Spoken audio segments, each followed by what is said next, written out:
ध्यान क्या है, इस छोटी सी घटना को समझें। चांग चिंग के संबंध में कहा जाता है वह बड़ा कवि था, बड़ा सौंदर्य पारखी था। कहते हैं चीन में उस जैसा सौंदर्य का दार्शनिक नहीं हुआ। उसने जैसे सौंदर्य शास्त्र पर, एस्थेटिक्स पर बहुमूल्य ग्रंथ लिखे किसी और ने नहीं लिखे। वो जैसे उन पुराने दिनों का क्रोशे था। 20 साल तक वो ग्रंथों में डूबा रहा, सौंदर्य क्या है इसकी तलाश करता रहा। एक रात, आधी रात, किताबों में डूबा डूबा उठा, पर्दा सरकाया, द्वार के बाहर झांका, पूरा चांद आकाश में था। चिनार के ऊंचे दरख्त जैसे ध्यानस्थ खड़े थे। मंद समीर बहती थी। उस समीर पर चढ़कर फूलों की गंध उसके नासापुटों तक आई। कोई एक पक्षी, जल पक्षी, जोर से चीखा और उस जल पक्षी की चीख में कुछ घटित हुआ, कुछ घट गया।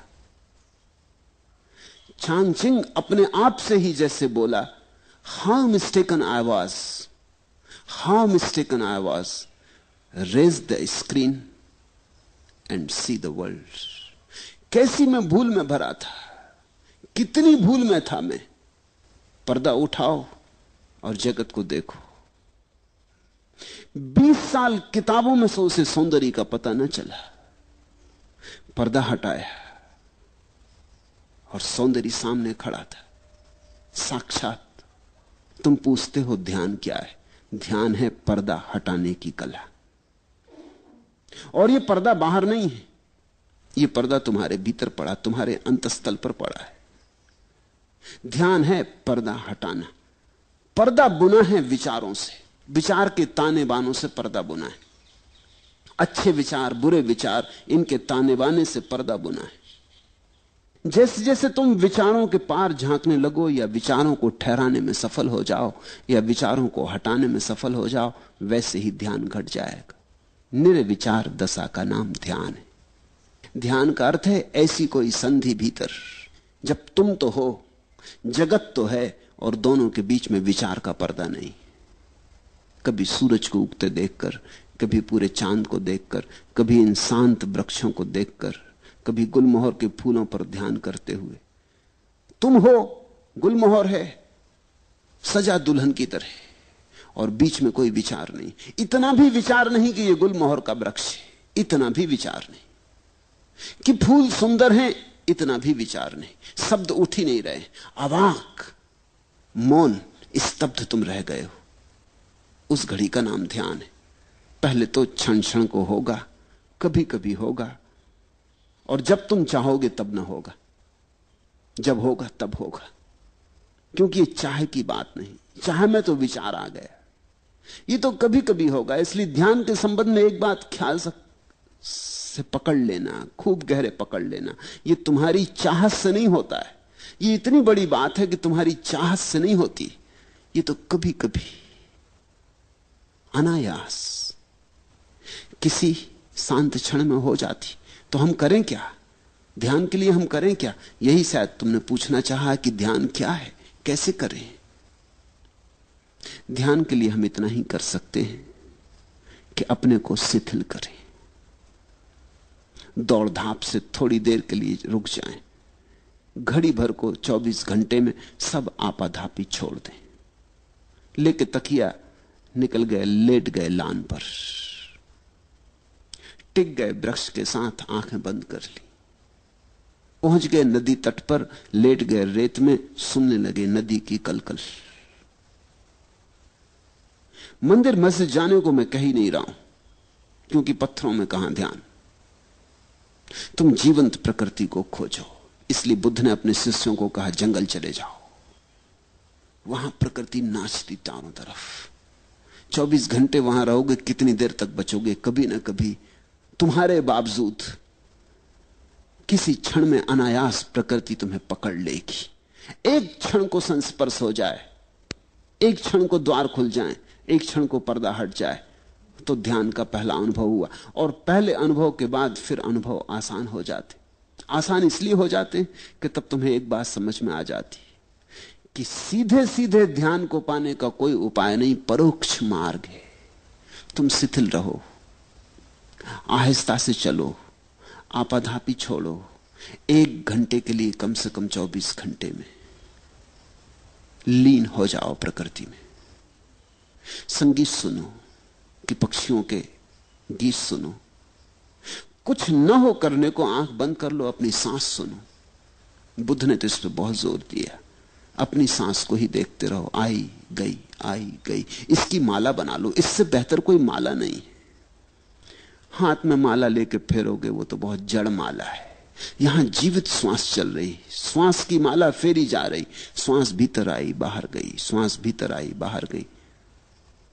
ये जो भीतर चक्र चल रहा है मंडल श्वास का, इसको ही देखते रहो शांत मौन से। इस पर ही टकटकी बांधे रहो और तुम हैरान हो जाओगे। किसी बहुमूल्य मुहूर्त में कभी ताल बैठ जाता है, अचानक सब एक हो जाता है। तुम मिट गए, संसार मिट गया। पहले पहले तो क्षण भर को ऐसी झलकें आएंगी, खो जाएंगी। जब खो जाएं तो फिर उनकी तीव्रता से आकांक्षा मत करना, अन्यथा वे कभी ना आएंगी।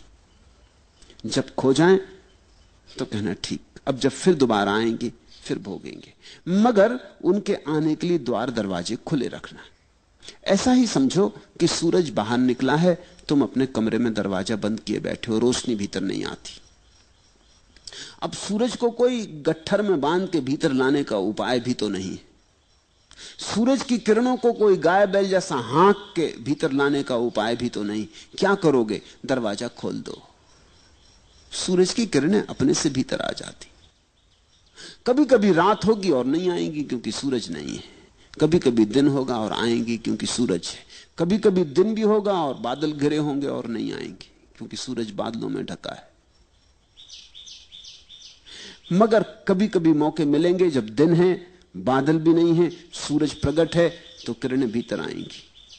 तुम ज्यादा से ज्यादा बाधा ना दो, बस इतना ही काफी है। मेरी बात को ख्याल में ले लेना। ध्यान को सीधा सीधा नहीं किया जाता, बाधा ना दो। इसलिए तो मैं कहता हूं नाचो गाओ। नाचने और गाने में तुम लीन हो जाओ। अचानक तुम पाओगे हवा की झोंके की तरह ध्यान आया, तुम्हें नहा गया, तुम्हारा रोआ रोआ पुलकित कर गया, ताजा कर गया। धीरे धीरे तुम समझने लगोगे इस कला को। ध्यान का कोई विज्ञान नहीं है, कला है। धीरे धीरे तुम समझने लगोगे कि किस घड़ियों में ध्यान घटता है। उन घड़ियों में मैं कैसे अपने को खुला छोड़ दूं। जैसे ही तुम इतनी सी बात सीख गए, तुम्हारे हाथ में कुंजी आ गई। इसे इस तरह प्रयोग करो। कभी रात नींद खुल गई है, बिस्तर पे पड़े हो, अनिद्रा के लिए परेशान मत हो, इस मौके को मत खो। ये शुभ घड़ी, सारा जगत सोया, पत्नी बच्चे सब सोए, तुम्हें मौका मिल गया, बैठ जाओ अपने बिस्तर में। रात के सन्नाटे को सुनो, ये बोलते हुए झींगर, ये रात की चुप्पी, ये सारा जगत सोया हुआ, सारा कोलाहल बंद। जरा सुन लो इसे शांति से। ये शांति तुम्हारे भीतर भी शांति को झंकारेगी। ये बाहर गूंजती हुई शांति तुम्हारे भीतर हृदय में भी गूंज पैदा करेगी, प्रतिध्वनि पैदा करेगी।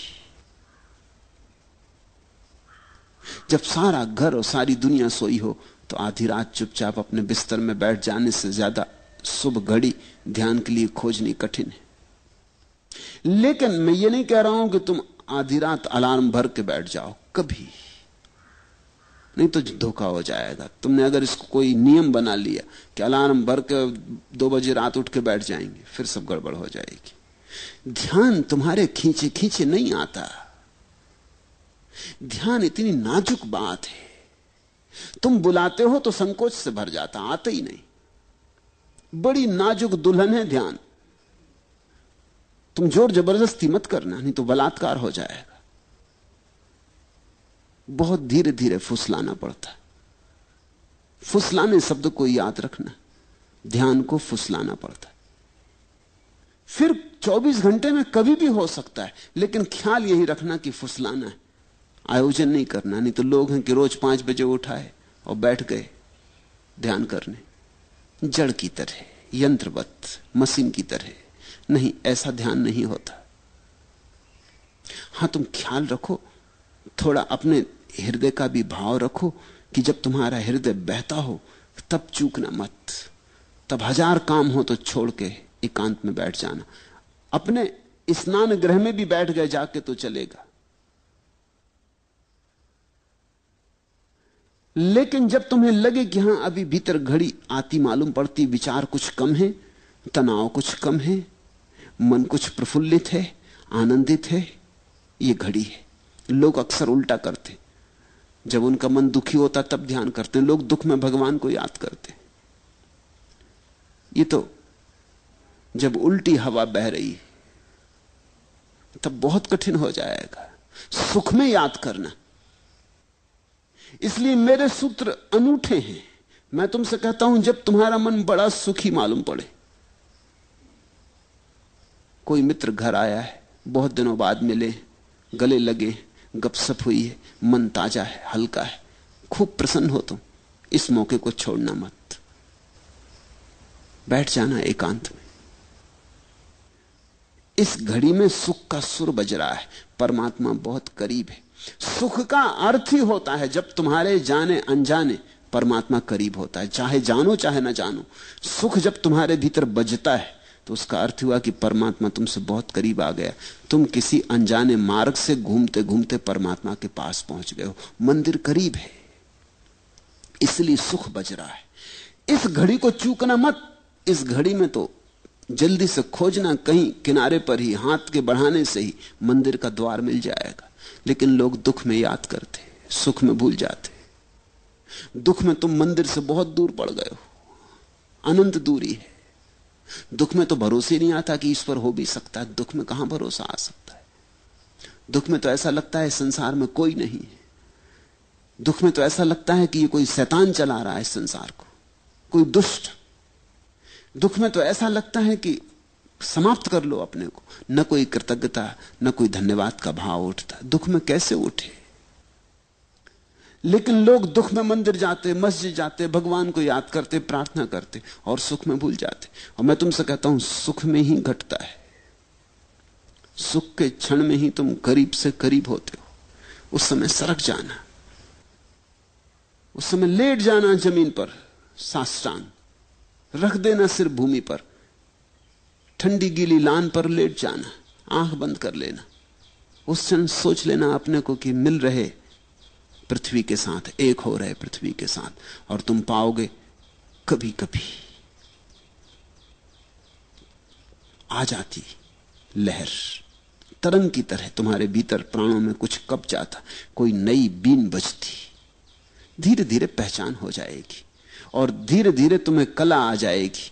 तुम धीरे धीरे पहचानने लगोगे कि कब इसके होने के क्षण होते, कैसी दशा होती तुम्हारी जब ये निकटता में घट जाती है बात, और कैसी दशा होती है तुम्हारी जब ये मुश्किल होती है बात। फिर तुम पहचान पे पड़ जाओगे। तुम्हारी आत्मविज्ञा, तुम्हारा प्रतिभिज्ञा, तुम्हारी पहचान धीरे धीरे साफ होने लगेगी। पहले तो अंधेरे में टटोलने जैसा है, मगर ध्यान घटता है। और कभी कभी तो उन लोगों को भी घटता है जिन्होंने ध्यान के संबंध में कुछ सोचा ही नहीं।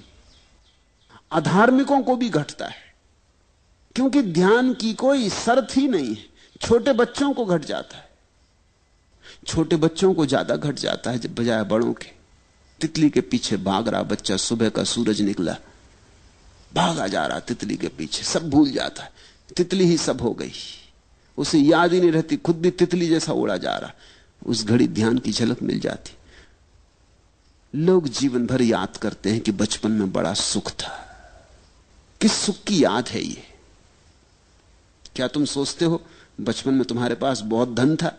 नहीं था, जरा भी नहीं था। 2-2 पैसे के लिए रोना पड़ता था, 1-1 पैसे के लिए बाप और मां के मोहताज होना पड़ता था। धन तो नहीं था। कोई बड़ा पद था? कहां से होता पद? सब तरह की झंझटें थी। स्कूल कारागृह था, जहां रोज रोज बांध के भेज दिए जाते थे, जहां बैठे बैठे सिवाय परेशान होते थे, कुछ समझ में ना पड़ता था, और हर कोई दबा देता था। बल भी नहीं था, हर एक छाती पे सवार था। तो बचपन में सुख कैसा था? न धन था, न पद था, न प्रतिष्ठा थी, न कोई सम्मान देता था।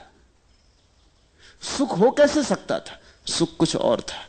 तितलियों के पीछे भागने में ध्यान की किरण उतर आई थी। सागर के किनारे शंखसीप बीनने में परम आनंद का क्षण उतरा था। कंकड़ पत्थर बीन लाए थे और समझे थे कि हीरे ले आए, और किस चाल से मस्त होकर आए थे। कुछ भी न था हाथ में, लेकिन कुछ ध्यान की सुविधा थी। मेरे देखे बचपन में ध्यान के अतिरिक्त तो और कोई सुख नहीं है। तुम भूल गए हो, तुम्हें इतनी भर याद रही कि बड़ा सुख था। अगर तुमसे कोई पूछे कि बताओ क्या क्या सुख था, तो तुम मुश्किल में पड़ोगे। और ध्यान की तो तुम्हें याद ही नहीं, ध्यान शब्द ही अपरिचित हो गया है। बच्चे को ऐसा पता भी नहीं था कि यह ध्यान है, पर पता होने से क्या होता है? तुम्हें पता हो कि सोना है या नहीं, इससे क्या होता है? सोना सोना है। जैसे जैसे तुम बड़े होते गए, वैसे वैसे ध्यान छूटता गया, क्योंकि तुम विचारों में ज्यादा पढ़ते गए। विचार का शिक्षण दिया गया है, स्कूल, कॉलेज, यूनिवर्सिटी सब विचार सिखाते। अभी तक मनुष्य जाति का ऐसा अभागापन है कि कोई विश्वविद्यालय ध्यान नहीं सिखाता। विचार, धीरे धीरे तुम विचार से भरते गए, चिंताएं चिंताएं। तुम चूक ही गए वो छोटे छोटे क्षण जब पर्दा हट जाता था, अपने से हट जाता था। तुमने देखा बच्चे कैसे प्रमुदित मालूम होते हैं, छोटे छोटे बच्चे जिनके पास कुछ भी नहीं है, कोई कारण नहीं प्रसन्न होने का, अकारण प्रसन्न है। वो अकारण प्रसन्नता ध्यान है।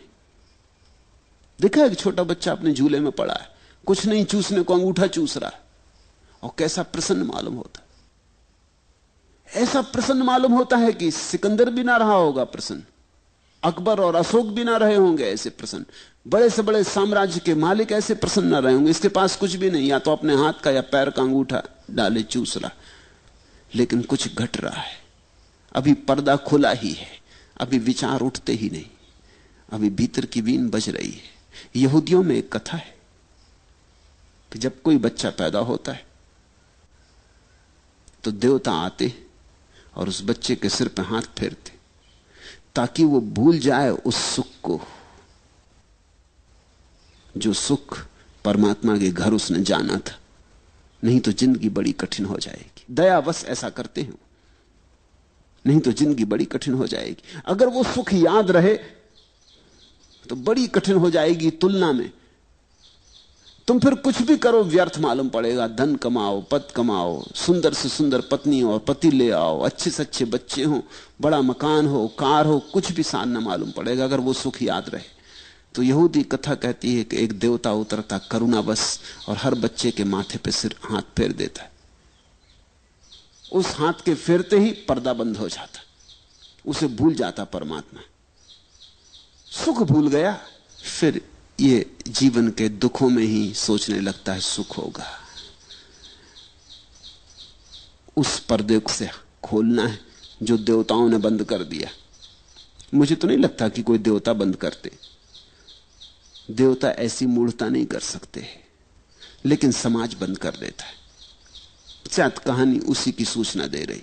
मां बाप, परिवार, समाज, स्कूल बंद कर देते हैं, पर्दे को डाल देते, ऐसा डाल देते हैं कि तुम भूल ही जाते हो कि यहां द्वार है, तुम समझने लगते दीवार है। ध्यान का अर्थ है इस पर्दे को हटाना और इसे अनायास होने दो, इसे कभी कभी तुम्हें पकड़ लेने दो। और जब तुम्हें यह तरंग पकड़े तो लाख काम छोड़ के बैठ जाना, क्योंकि इससे बहुमूल्य कोई और काम ही नहीं। रात हो कि दिन, सुबह हो कि सांझ, फिर मत देखना। कुछ चूकोगे नहीं तुम, कुछ खोएगा नहीं। और अपूर्व होगी तुम्हारी संपदा फिर। और ये संपदा तुम्हारे भीतर पड़ी है, बस पर्दा हटाने की बात है। ध्यान क्या है? ध्यान भीतर पड़े पर्दे को हटाना है।